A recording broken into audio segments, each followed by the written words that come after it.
Hi, this is Simon from Tokyo Productions and welcome to another tutorial for Motion 5. And this time we're going to be looking at creating another music visualizer tutorial that looks something like this. So obviously there's quite a bit of work in there, so let's jump in and get started.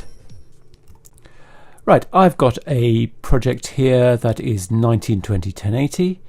The frame rate is 24 and I've made the duration 1 minute 30 because that's what I want for my music track, but you set that to whatever you need for yours. Okay, first of all let's grab a music track, so Command 1 for the file browser. I'll grab this track and drag it into the layers pane. So the next thing I want to do is to make a mesh. So I'm going to come to the library, Command 2, come to the generators. I'm going to select grid and apply that. F4 to select its properties. I'm going to set the background opacity to 0 and the line width to 1. Now I'm going to select this group, Command 2 to come back to the library, come to the filters, the distortion category, and I'm going to come down and select sphere and apply that. I'll come back to my grid and still in the distortion filters I'm going to select black hole and apply that. Now if I turn on my overlays, Command /, you'll see I've got a on-screen control for the black hole, and if I drag that around I get this really nice mesh distortion. F3 for the inspector, and let's turn the amount up to 200. Right, I'm just going to reset this center because what I want to do is I want to use the music track to drive the offset of that control. So what I'm going to do is create a null object that we can link everything else to that will have the audio behavior. So I'm going to make a new group, Command-Shift-N. I'll call that audio control. Then I'll hit R for the rectangle tool, F7 for the HUD, nice bright funky color for the fill, and I'll draw out a rectangle. Doesn't really matter, you can have any shape, any colors, and I'm going to center that up, and then I'm going to call that null so we know where it is. I'm going to set the opacity down to 0, and then I'm going to click on the opacity and right click, add parameter behavior, audio, and up here where it says 2 I'm going to select my music track. It'll take just a while to analyze that, and now if I hit play you can see that the opacity of that rectangle is being driven by the audio behavior. Just one quick thing I want to do here, I want to select the low frequency and just trim off those very low frequencies. So I'm going to type in a value of 25 Hertz, just very quickly reanalyzes that. Okay, so that's my audio behavior set up. Now what I need to do is come back to my black hole filter, select the X position, right click, add parameter behavior, link, and I'm going to drag the null behavior into the source object well. And down here where it says source parameter, I'm going to select properties, blending, opacity. Let's turn off this visibility of the audio control group because we don't need that anymore. Turn that off, hide that rectangle, and now if we press play we can see that that's being driven by the music track. Very nice. So now I'm going to adjust the scale to 0.5 and the opacity offset to 50. These are just values that I've worked out as I was preparing this tutorial. You can decide how much or little you want of these. Now what I'm going to do is come back to the filter, select the Y, add parameter behavior, link, and drag the null into the source well. Properties, blending, opacity, just the same as before. Again, set the scale to 0.5 and the opacity offset to 50. Just a bit more interesting.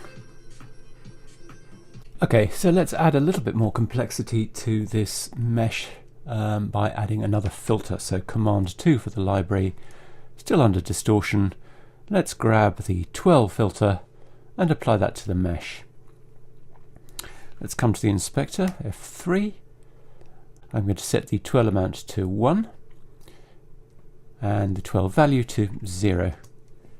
Then I'm going to click on the twirl value, right click, add parameter behavior, link, and I bet you've guessed what I'm going to do now. Drag the null into the source well, properties, blending, opacity, and now if I hit play, really nice lively animation with that twirl, really breaks up that grid. So the next thing I want to do is create a mat that only shows part of this grid at any one time. So in order to do that, I'm going to create a new group here, Command Shift N, just above the mesh group. I'm going to call it mat, and then I'm going to hit B for the Bezier tool. I'm going to click down here, click here and dragging as I go, click down here, dragging as I go, and then click up here, dragging as I go. Got a kind of Loch Ness Monster shape there. F7 for the HUD, just to make sure we've got the right values. A width of 1, a fill of, let's set that to white and then set it to mid-grey like that, somewhere down there. And then if we hit return, close everything up. Let's turn off the mesh so you can see what's happening, and turn off the sphere. Hide the overlays just so you can see white line and then a grey fill. I'm going to add, first of all, a twirl behavior. So I'm going to come to the library, distortion, twirl, and apply that. F3 for the inspector, set the twirl amount to 1 and the twirl value to 0.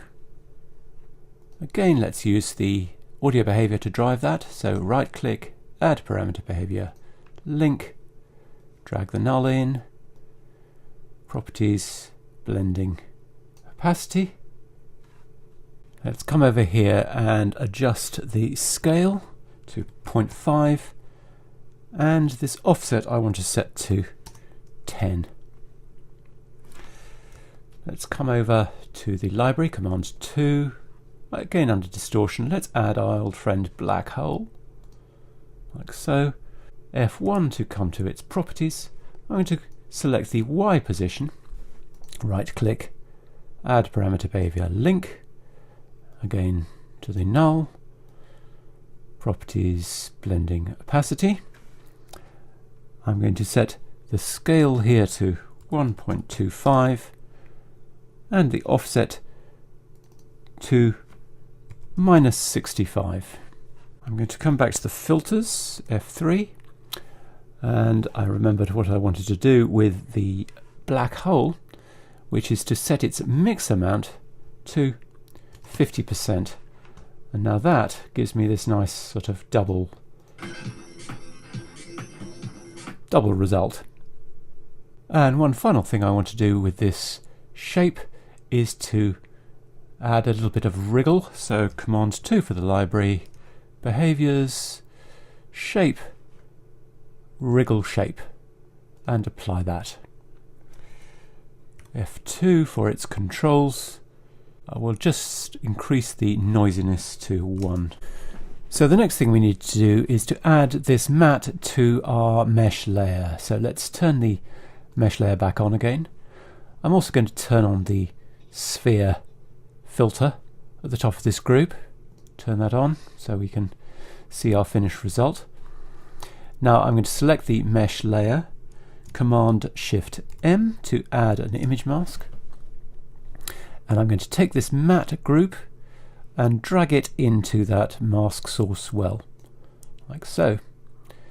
And I'm going to come down to source channel and I'll select luminance. And the reason for that is I want this brighter edge and more transparent fill. What I'd really like to do though is I'd like to punch up this edge so it's not looking so mesh-like and it's got more density to it. So what I'm going to do is I'm going to add a new group, Command Shift N, Command 2 to come to the library, generators, and I'll select color solid and apply that to that group. F4 for its controls. Color I'm going to select as white. Now what I want to do is select this image mask and Alt drag it, Option drag it to the color solid, like so. And now that's given me a much more solid effect. Unfortunately, what it's also done, as you'll see, is it's killed the mesh quite a bit. So what I'm going to do is come to the library, Command 2, come to Filters, Color Correction, and I'm going to apply a Levels control to that color solid mask. F3 for the controls, and I'm going to grab the black, which is the left-hand tab, and I'm going to pull it right till really all I'm getting is those white edges. Let's turn off the mesh so you can see. There you go, I've literally just got those white edges being masked because I've clipped the values in the image mask. So that's the basis of this mesh effect. Let's play that.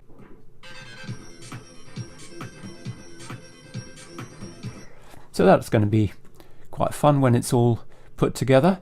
Let's close up the matte group, we don't need that.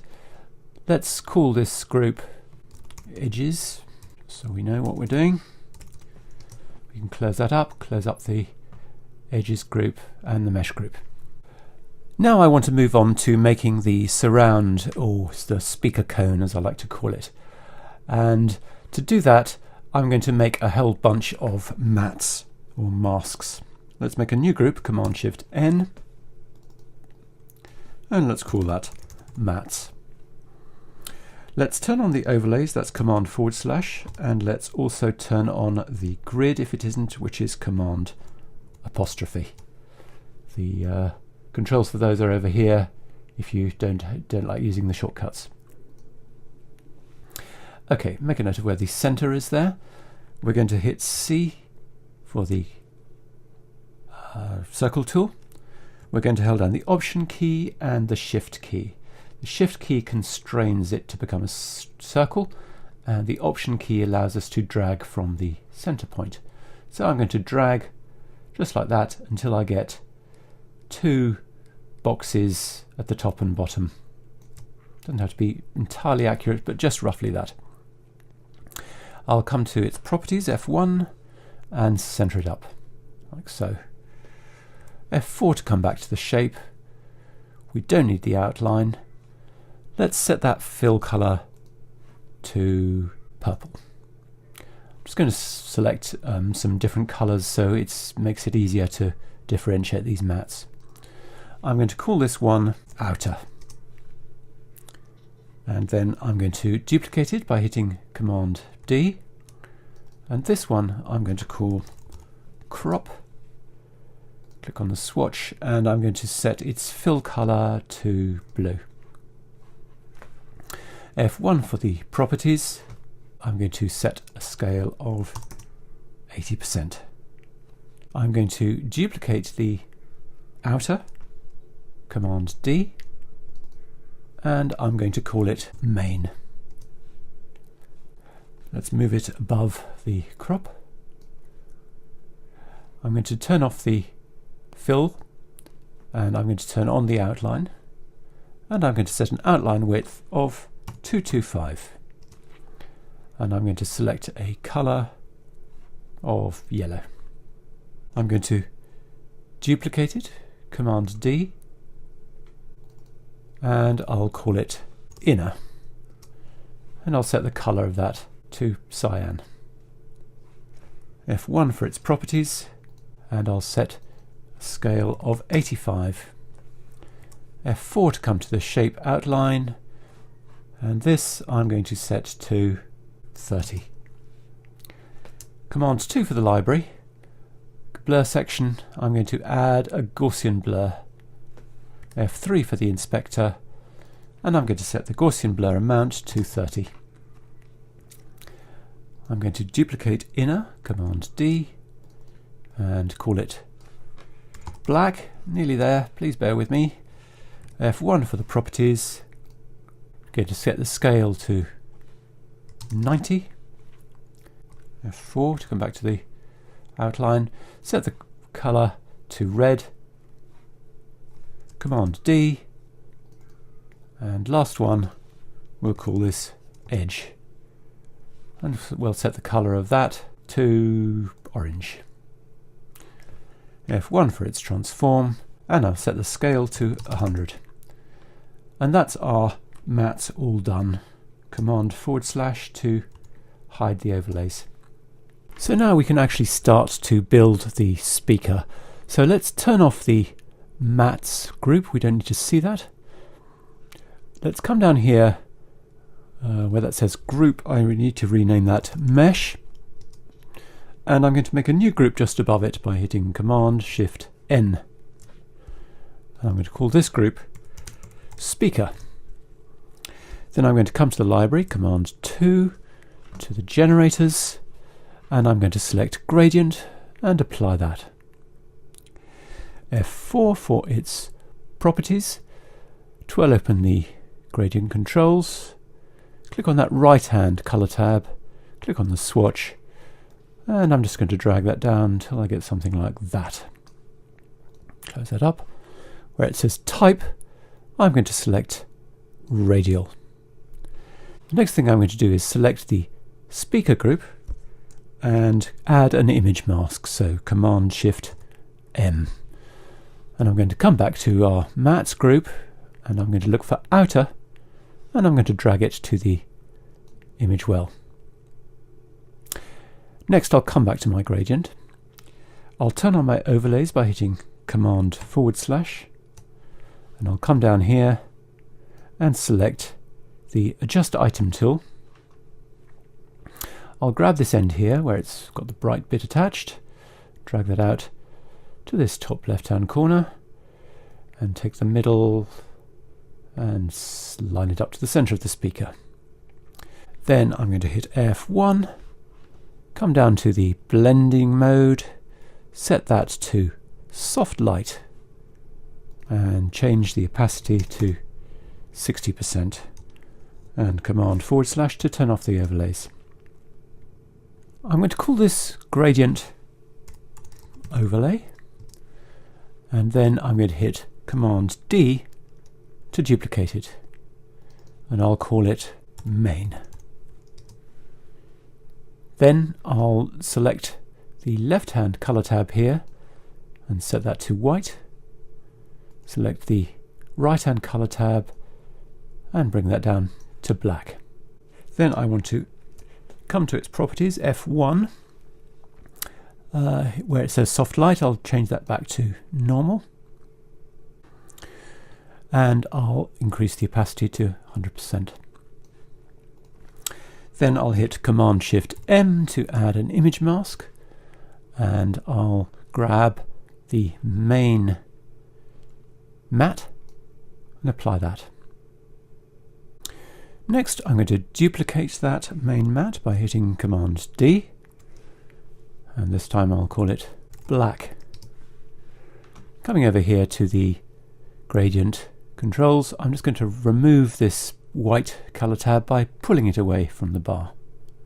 The image mask is going to be supplied by the mat called black up here, so drag that nice red one into the image mask well. Then I'm going to duplicate black, Command D, and I'll call it inner. and I'll reinstate the colour tab at the right and make that white again, and I'll make sure to drag the inner image mask into the well. Next I'm going to duplicate inner, Command D, and call it edge. And I'm going to drag the edge mask into there. Next I'm going to come down to the main. I'm going to make an adjustment to the left-hand colour tab, bring that down to about mid-grey, and the black one I'll just increase to about there, 0.2, 0.2, 0.2, something like that. Then I'll turn on my overlays again, Command /. I'll grab this control which is pointing up to the top left and I'll swing it round till it's pointing down to the bottom right.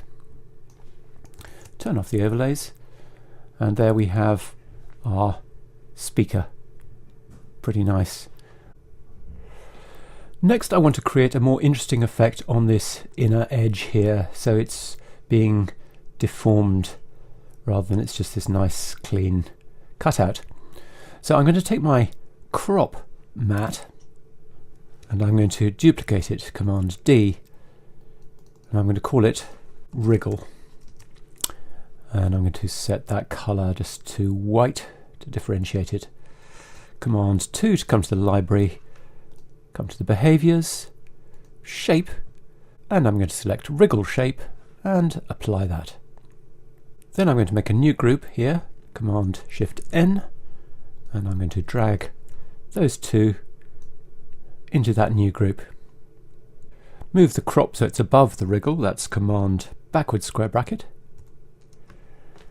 Then I'm going to come to the inspector, F1, and down here where it says blend mode, we'll choose stencil alpha.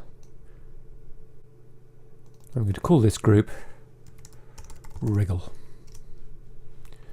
Next I'm going to come down here to my main gradient and I'm going to add a new image mask, so that's Command Shift M, and I'm going to take my wriggle group, wriggle matte group, and drag it into the image well, and where it says mask blend mode I'm going to choose intersect and I'm going to invert it, and now you'll see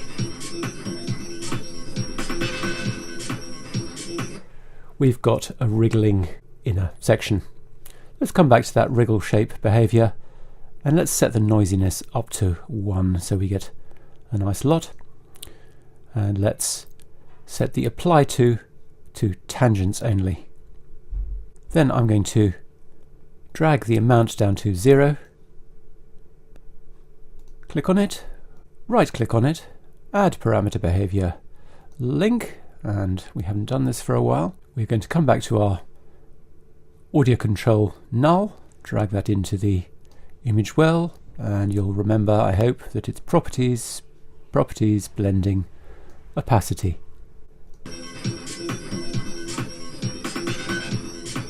And I think what we want to do is increase the scale to 2.